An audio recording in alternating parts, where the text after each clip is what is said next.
stand out. You stand out. And they're not overcrowding you there on the sofa, the boys. I wish. He made me move up, but I'm on a crack. Move on down. Someone told me he's the only one on.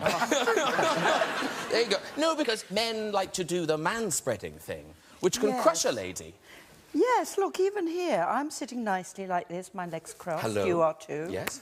And they're all like, you know, my sofa. Yeah. No, because Ricky Gervais, you have fallen victim of man-spreading. Well, it wasn't me. We were at the Knicks game in New York, basketball. We were right in the front row, great seats. This side of me was your mate, Hugh Jackman. Right. And Because he's from Australia. Yeah, you all live in the same... like neighbours. Yeah, you all live in the same... And my girlfriend Jane was here, and next to her, Evander Holyfield came and sat down. And he's massive. And she went, his thighs are halfway on my... His thighs were like that, right? I'm squeezed up. And I said, I'm not going to say anything. Wolverine wouldn't have helped me, would he? It was massive, yeah. I don't need to spread. I've got tiny testicles. I would have thought Eric and Ewan, because you both ride motorcycles, that you're kind of... You must be prone like to the man-spreading. A saddle spread. I actually had an incident last week. I was at a football game and I had a foot spreader. I had a foot spreader next to me. And I actually found myself getting quite pissed off about it. Because like Ricky, he'd sort of invaded my space to the point that I couldn't adopt a neutral stance. I had to kind of, like, do that. You wanted to spread. I wanted to hit him, and he barraced for the opposition. and I couldn't reclaim it. And it took until three-quarter time. I had to wait till he went to the bathroom, and then I was like, oh, finally, I got my space. And he didn't return, so I couldn't actually claim the... And he barracked for the opposition, so I just was trying to be nice. Because now Ewan McGregor, see, the motorcycle thing, but also kilts, I would have thought would encourage man-spreading. Definitely not. No. Well, why would you do that with a kilt on? Well, you have to be careful with a kilt. Yeah. But doesn't the sporran keep the middle down? Yeah. But if you've got enough change in your sporran to weigh it down. Is that a euphemism? What's in a sporran? Money? Change, your fags, whatever. I don't know that. I know they're like a little pocket. It's like a little pouch. I thought it was just a look, you know. No, it's a very practical thing. Yeah, fantastic. The original fanny pack. Yeah, it was your man bag, you said. A man bag, yeah. It's your traditional Scottish thing, it's a man bag. Braveheart had a man bag. But the other thing is to touch people. What? Is to touch people. Say, Different times, different times. Different room. Nice to see you, Eric. Lovely. Hey, Hi, how are you? how's it going? You see politicians do this. You see them fighting to be the first one to touch the other one. Because touching... Is that a power? That's a power thing, though, isn't it? It's a power thing. Yeah. If I touch Ewan, I'm not being nice to Ewan. I'm saying... No, exactly. It's quite nice. Stop it out. Quite nice to me. Oh, please touch me again. Go on. You know what I'm saying? Have you a lot of change in your sporran now?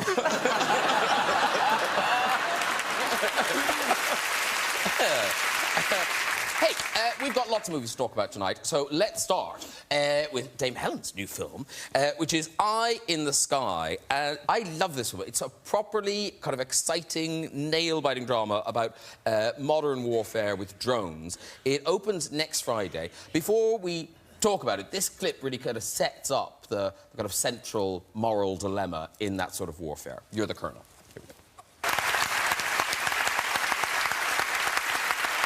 And it's, you know, a lot of movies try to be tense. That's tense. This is... And it holds you for the whole time. Yes, it does. It really does. It takes place in real time. The 2 hours that this operation takes to be completed is exactly the sort of the 2 hours of the movie, so... And it's a kind of forensic examination of all the decisions that have to go into something. Yes, extraordinary. I didn't know about this, and I think the majority of the audience won't understand.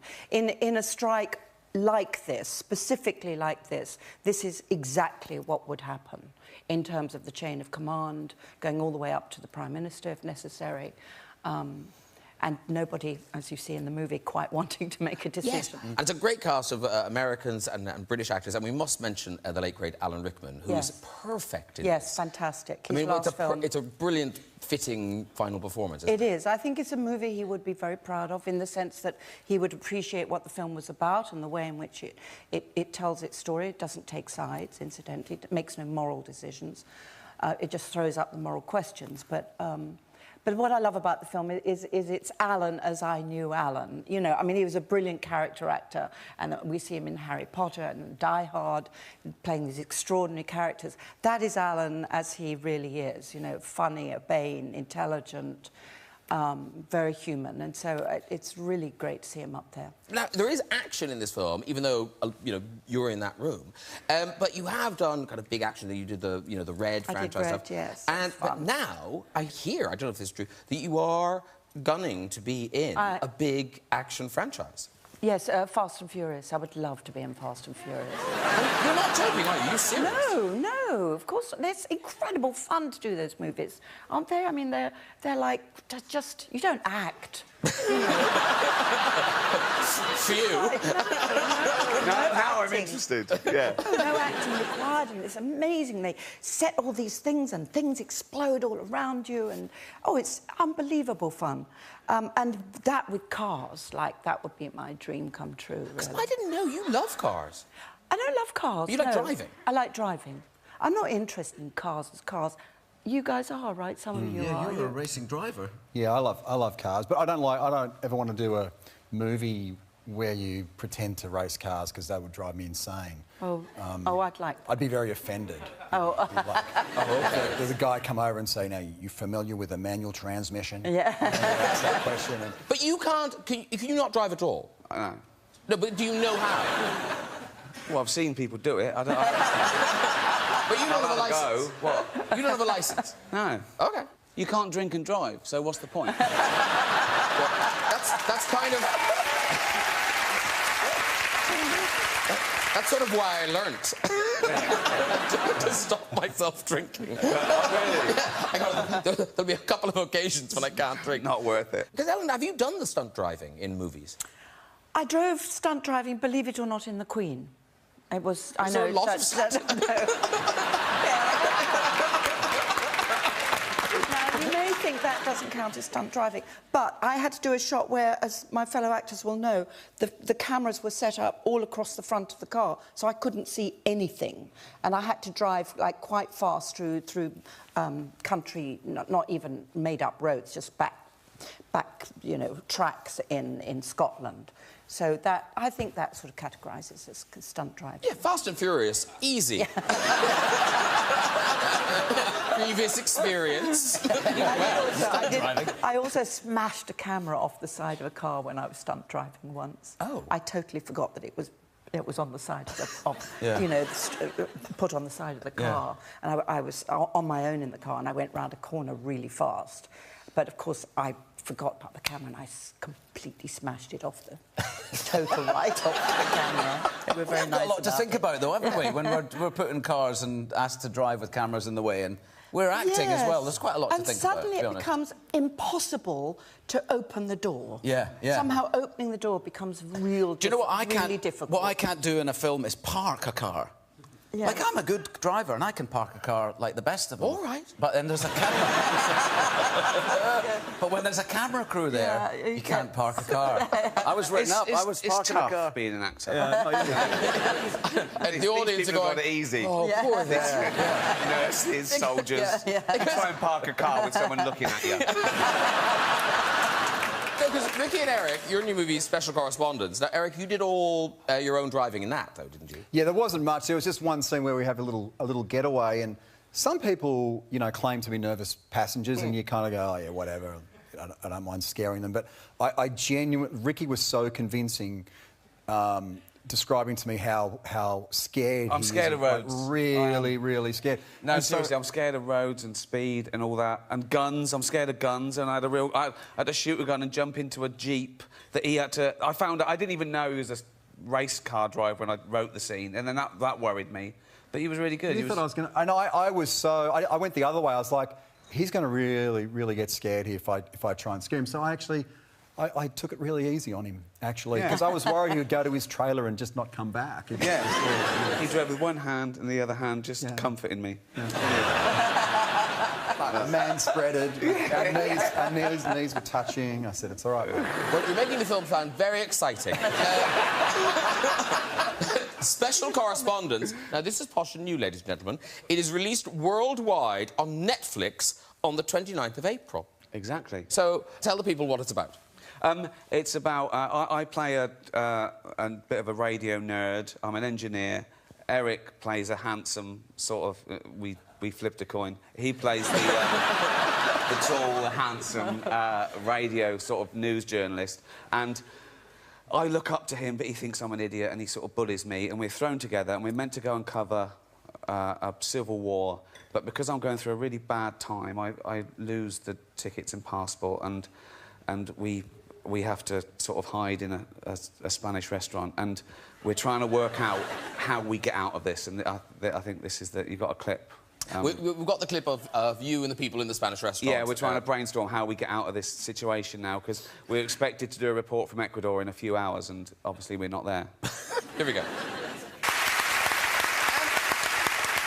You guys hadn't worked together before, so Eric, how did you expect Ricky to be as a director? I had no real expectation. I was just in shock that he knew who I was. I got a call saying, you know, Ricky's doing this project and blah, blah, blah, and, you know, we'll send you the script. I'm like, oh, yeah, you know, I'm a fan. I'd love to read what he's doing next. But what's the point of me reading the script? And they're like, no, he wants you to be in it.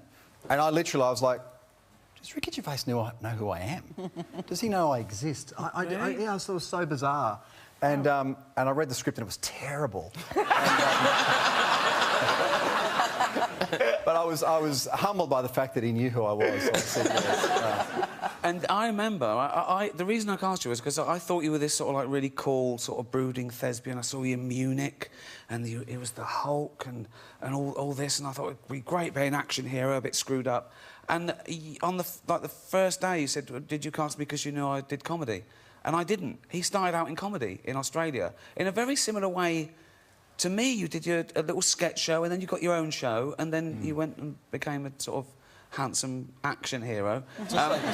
Just like me. It's exactly like me. No, but I didn't... And I found out he was an idiot like me. It was brilliant. No, he's not cool at all. He's a fucking idiot. We talked about nothing but our balls for about 6. Is that true? Why did we... But in a funny Russian accent, I go, hello, how are your balls? My balls are... Oh, good. I don't know how that happened. It just morphed into... Why did it have to be Russian? He'd come to work and go, and here comes Mr. Bennell with his big balls. And I'd be like, and here comes Mr. Gervais with his suspiciously round balls. Just go on a day Is it after because I day. found out you were Croatian? Yeah, but not Russian. I can't do any accent, so it doesn't matter to me. It just sounds different. That's it. He had to play American. I didn't want to play American. I made Kenny McDonald play American. Everyone was American except me. I just wrote in, he's from Reading. So, you may not know that Eric Bana was a stand-up, but I didn't know that you, Helen, worked as a carny, like in a carnival. Well, in the Kurzel in Southend-on-Sea, which sadly is closed now. But it was a, you know, it was a fun fair thing. OK. Permanent fun And what did fair. you do? I worked on a dart stall, and I worked as a blagger to get the people to come to the dart stall. And so... You seem a bit posh to do that. She was common then. I was common then, actually. Not really, but, you know, I did live in Southend-on-Sea. It's lovely. Southend-on-Sea is fabulous. It's Saint-Tropez. You know, the British Saint-Tropez. It is. And how did you encourage people to play darts? I'd shout at them incomprehensibly. What would you say? I'd say, excuse me, sir, excuse me, did you blag in at the gate? Did you? No, I'm sorry, did you? Did you blag in at the gate? Because you have to, you know. You have to blag in at the gate. If you haven't, you know... sorry, I'll explain. If you could just come over here, I'll explain what it is. Did you blag in at the gate? Anyway, we've got a great stall here. We've got fantastic products. So just shout anything to get them to come over. And that would work? Yeah, because if you're asking a question, you know, people are... What? What did you say? How weird were the men that they needed to be asked twice to come over to you?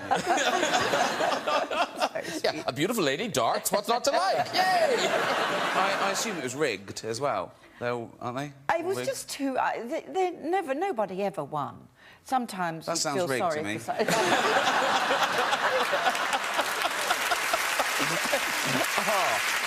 Now, guess what, everybody? As chance would have it, Ewan McGregor also has a new film out. Yes! I didn't just pop up. I feel a fool. Don't feel a fool. No, I don't have one. Everyone else, everyone's got a film. This one's called Our Kind of Traitor. It opens Friday the 13th of May, and, of course, John le Carré, very hot right now, after The Night Manager. Exactly. Now, this is another one of his thrillers. Yeah. Tell us who you are and what it contains. It's about a story about a sort of everyday man. I play a professor, a teacher in a college in London who gets drawn into a sort of espionage plot between the British Secret Service and the Russian mafia. Stellan Skarsgård plays the sort of main Russian mafia money launderer. He's funny in it. He's very, very good and brilliant. I like working with him a lot. It's a good story. Is it a riveting comedy? good story. No. He starts off funny. He starts off funny, and then it. He's a funny man. No, he's funny to work with. I mean, his character's not particularly funny. He kills quite a lot of people, but in a funny way. But it's quite zeitgeisty because it's all about the new Russian money and all that sort of stuff. How different is it from the book, or do you know? Did you just get the script? No, it's pretty close to the book, I think. I mean, the characters are somewhat... I was somewhat older in the book, I think, and not Scottish. I played him as a Scotsman as opposed to an English person. But, Correct. No point doing silly accents. Let's have a look at a clip. This is you with your wife, played by Naomi Harris, being interrogated by Damian Lewis and realising that you're sort of getting out of your depth. In this right. You've got this movie out, and here's the thing. I didn't know, I don't know if you guys did, that obviously you were Obi-Wan Kenobi, but you were... You didn't know that? No, that I knew. That I knew. But that you're in the new one. You're in the new Star Wars. Well, hardly. I mean, my voice is in it for a second. I recorded a little line in it or something. When do you speak? I don't know. Have you seen it? Have you seen it? I did, but... yes, I thought it was very good. I can't... That line, excellent. You know that bit where there's a... I don't remember where I speak, no idea. But Alec Guinness speaks in it as well. Yes. I think the beginning of the line is... The character's name is Ray. I'm really struggling here to try and remember. Okay. So I think the character's name is, of course, as you all know, Ray. It is. And so I wanted a line of dialogue that said, Ray...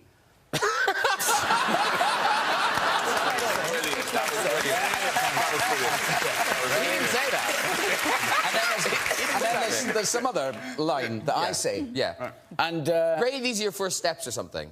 What? Ray, these are your first steps. Or something. Something. That's what he said. Something, yeah. something, Ray, something. These are your first steps or something. That's Something. right, that's what he said. So they recorded me saying it, and then they found Alec Guinness saying, afraid. And they cut the A and the D off, and then they took the Ray out. So it's Alec Guinness saying, Ray. And then me saying that other line that you said. Yeah. Did you have to go all the way to Tunisia to do that, or did you...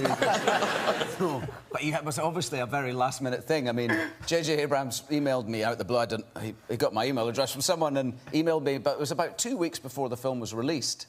So it was obviously a sort of last-minute... Oh, yeah, that might be a good idea. Oh. So anyway, it was nice. I was glad to be part of it. It was nice. And very quickly, talking of iconic characters, David Brent is back. He is, yeah. The new movie, David Brent, Life on the Road, we already know it's opening on the 19th of August. Yeah. Right? Yeah. Yeah. And the trailer was released yesterday. Yeah, that's all we've got so far. It's Brent now, sort of 15 years later. We follow what he's doing. We find out what happened after the Office documentary went out and what he went through, and he went through a bit of a breakdown. Now he's selling sort of toiletry products as a rep up and down the country. But he never gave up the dream of being a pop star, and he's cashed in a few pensions, and he's worked overtime, and he's taken holiday. He's paid for a bunch of session musicians to go on tour with him. He's hired the venues, and he thinks he's going to get signed, and it's tragic. And you posted some pictures of you getting into full Brent mode. There you go. That's it. He makes a video called A Lady Gypsy about him losing his virginity when he was 18. So that's him trying to look 18. Yeah. I mean, you've gone full hog, because it's not just a film. There is an accompanying album. We're going to, bring out... it's 15... 20 tracks. seriously, of him, it's his dream come true. That is all these songs like Lady Gypsy and Native American and Equality Street. Yeah, he's trying to change stuff.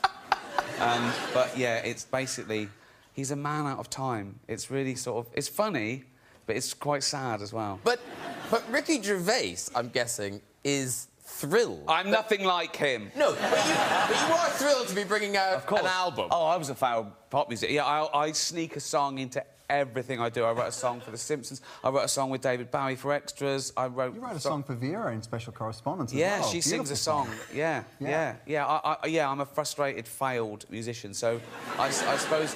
It's great because I've got a get-out clause. It's sort of ironic, but it's still so much fun playing with a rock band, and they're really brilliant. It's Andy from Razorlight, and wow. Just, Did you used to bring the guitar when you were back in the day doing stand-up? Were you one of those stand-ups who snuck the guitar on stage? No, I'd never do that. Or get it out at a party. No, that's death. When someone gets that out of a party, death. Yeah. Forget it. We're going home. No. Did you? No, I always used to hate it when stand-ups did that. I know. Yeah. It's like someone's like, oh, fuck me, he's got a guitar. I know. Tell a joke. Yeah. I know. Ricky, can we look at a picture of you in your pop career? Which one's which? Is that you on the right? On the right, It is, yes. Wow, look at that. Yeah. Wow, that is a curious eyebrow. Wow. That is a kind of, well, what's going on over there? What's the name of that? What's the name of that two-piece? What is that? That's called Shauna Dancing. What? Let's move on. What's it called? See, I know what you're doing. You're going, oh, look at you there. I'm not embarrassed by that. I'm embarrassed by this. Everyone's going, what the fuck happened? Hey! I'll tell you what happened. Pizza happened. Listen, you brought us a clip from David Brent, Life on the Road. Oh, yeah, we get to know about his personal life a bit more, and this is him pretending that he's a bit of a Lothario. But, yeah. Oh, wow. Oh, thank you. We look forward to seeing it. We do.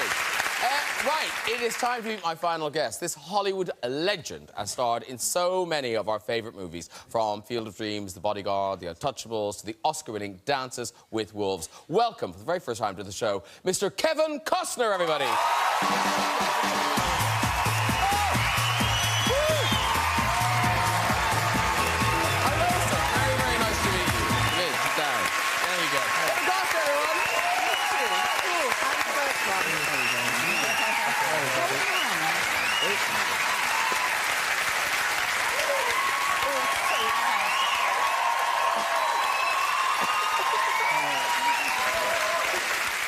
Have you met these people before or not met them before? I feel like, you know, I mean, we always are entering everybody's living room, you know, basically. So I've watched, admired, and laughed, and you're always kind of think better. I mean, Jesus Christ, why did I come on this show?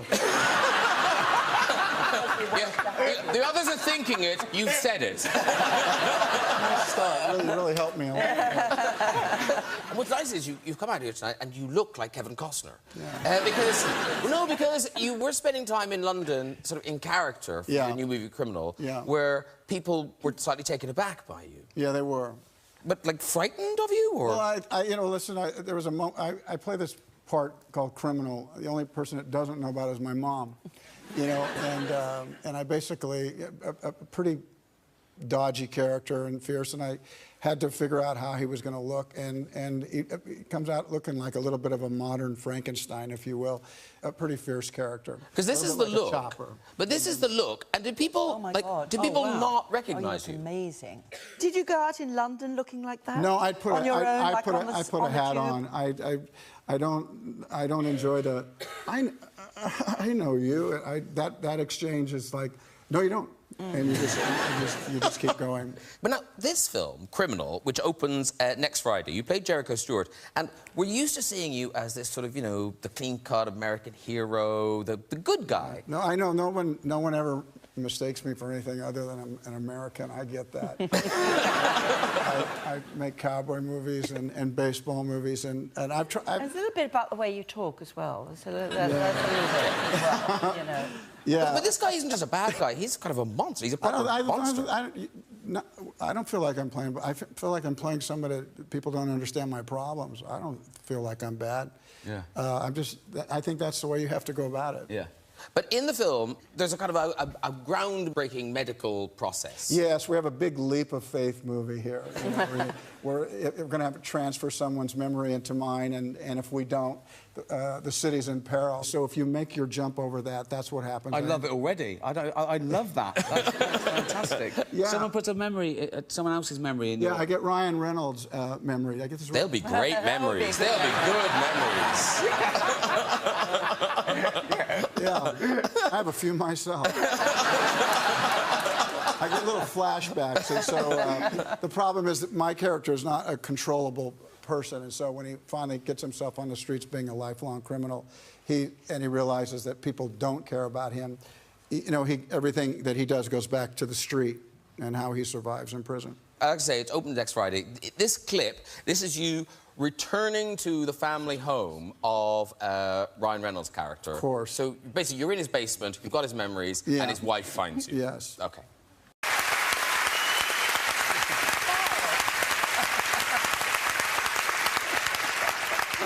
Here's the thing, when you were coming on the show, we were, you know, talking about your movies in the office, and not only is it lots of people's favourite movies, but for one actor, it's an extraordinary hit rate, you know, massive hits.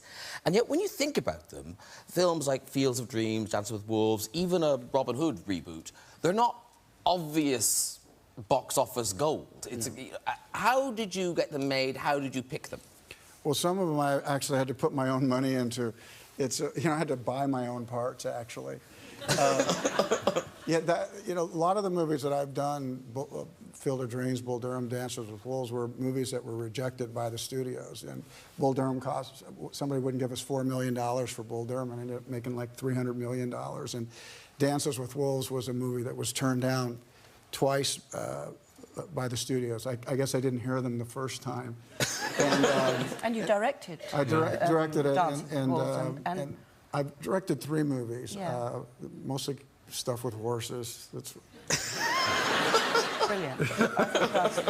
You can't imagine how you inspire. I remember when Dances with Wolves came out, I was at drama school, and how inspiring it was for all of us to see that movie, to know that you directed it and acted in it, and for us it blew our minds. Yeah. I remember very that was I got to tell you, you know, we all have friends that, you know, you start with, and it's like, who gets there first, right? Who gets to the finish line? And then there's a lot of our friends behind us, and we find a way to try to help them if we can. And I remember one of my friends was a writer, and of course, I sent him on a lot of, you know, jobs, and every report that came back was he just pissed everybody off.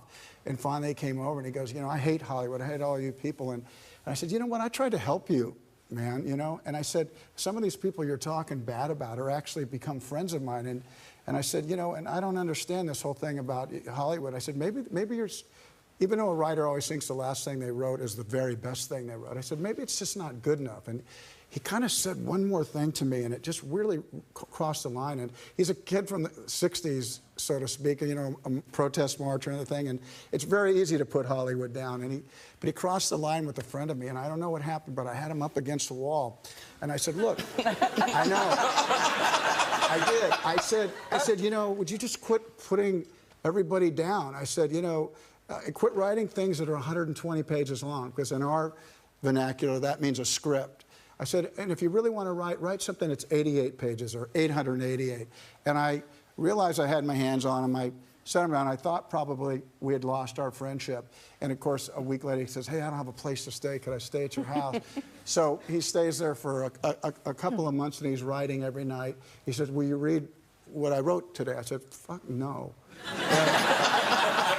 And this went on, and finally started reading to my daughter, who was like 3, every night. And finally my wife said to me, said, look, he's in his room reading, he has to go. And I finally said, yeah, too much, you got to go. So away he went. He left what he had written, and he went down to Arizona, and he was working in a Chinese restaurant. If you've ever worked in a Chinese restaurant, washing dishes, there's a lot of them. And he had called me, said, have you read it?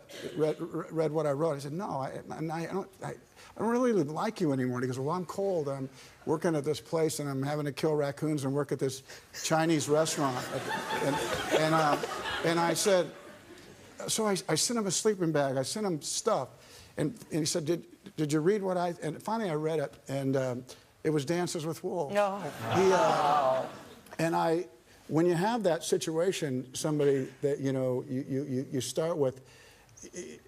I was never so proud of somebody. I said, you did it, man. You really, really did it. I said, I don't know how I'm going to do it, but I'm going to make it into a movie. And that was a story of actually a lot of my career. So many of those movies, That's amazing. I pushed, had to push them up to the point where I was... It is an extraordinary story. And did he get an Oscar as well? He did. That is amazing to go from killing raccoons and washing dishes to winning an Oscar. It was already amazing before the punchline that you wrote. Yes, It's like, I never help people. No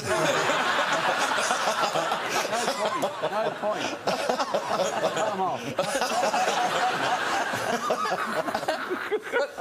There's a thing in the DVD extras. There's a thing where you're directing the film, but there's a bit where you're having to direct wolves. Yeah.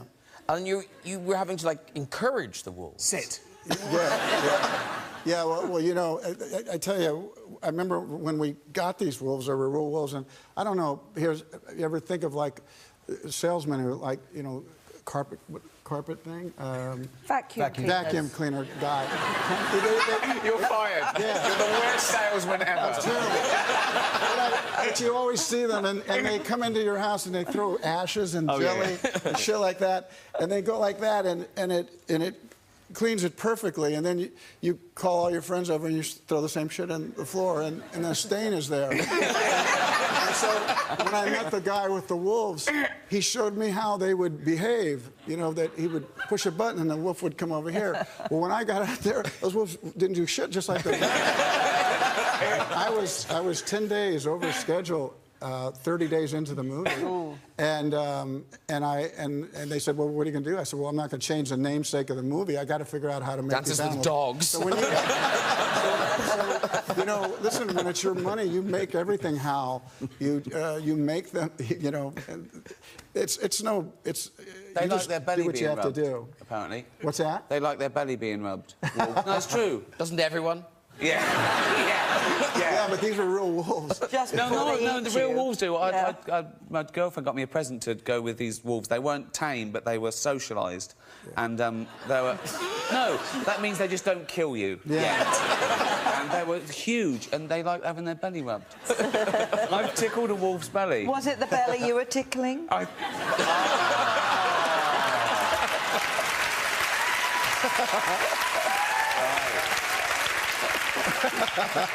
Animal trainer extraordinaire. That is someone's job. But Kevin, Inseminate, sorry. You really broke down that wall of actor-directors, right? I mean, you were the pioneer of that whole movement. I mean, we wouldn't have a Ben Affleck if it wasn't for the work you had done back then. Well, thank you. You know, it was a highlight for me to do, and I went out there, and I tell you what was really weird.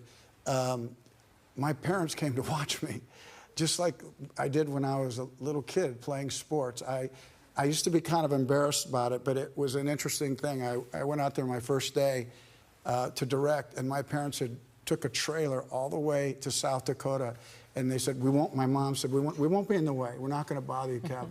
And I go, Jesus Christ, really, you're coming? And they go, yes, but we're not going to bother you. So I remember my first day of going out and to direct, and way up on a hill, my mom and dad had set a trailer and had their 2 lawn chairs, and my mom looked at me like that. And I was walking in front of the crew, and I said... And obviously, we're all Kevin Costner fans here, but is it true, the story about getting the call from Stephen Hawking? Yeah. Yeah, well, I did. I got a call from this guy. How do you know it was him? Yeah.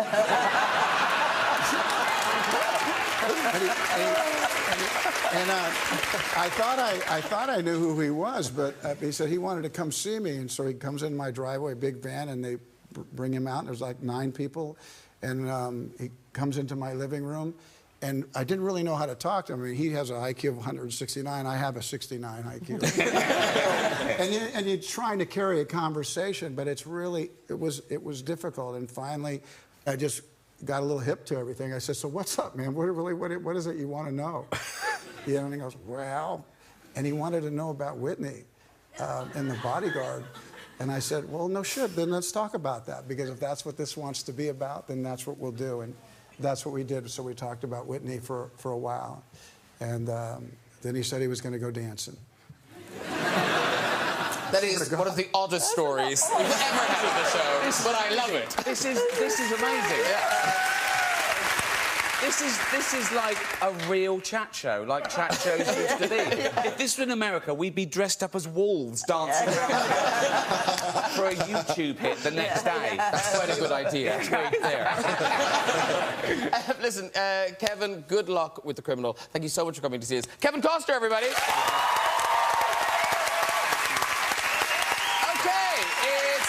Time. This Grammy Award-winning artist got into all our heads with a hit single, All About That Bass. Tonight, she's performing her new single, No. It's Meghan Trainor, everyone! So, that is the new single, No. Right. And that's out now. Right now. Yeah, OK. But the album, that's out on May the 13th. Yeah, you can pre-order right now and get this song and another one. What? She's on it. Meghan Trainor is on it. Okay. Are you a bit exhausted after that? Yeah, I'm still not in shape. I really barely did anything. Yeah, Hi, what's up? You should come. I am in shape. Yeah? This is the shape that I like. Yeah. All right, that's enough of that. Thank you very much for coming to see us. Thanks I'm for sorry we having can't chat more, but we're out of time. It's been an epic chat tonight. So that is it. I'm afraid no time for red chairs either. Please... Oh, shut up!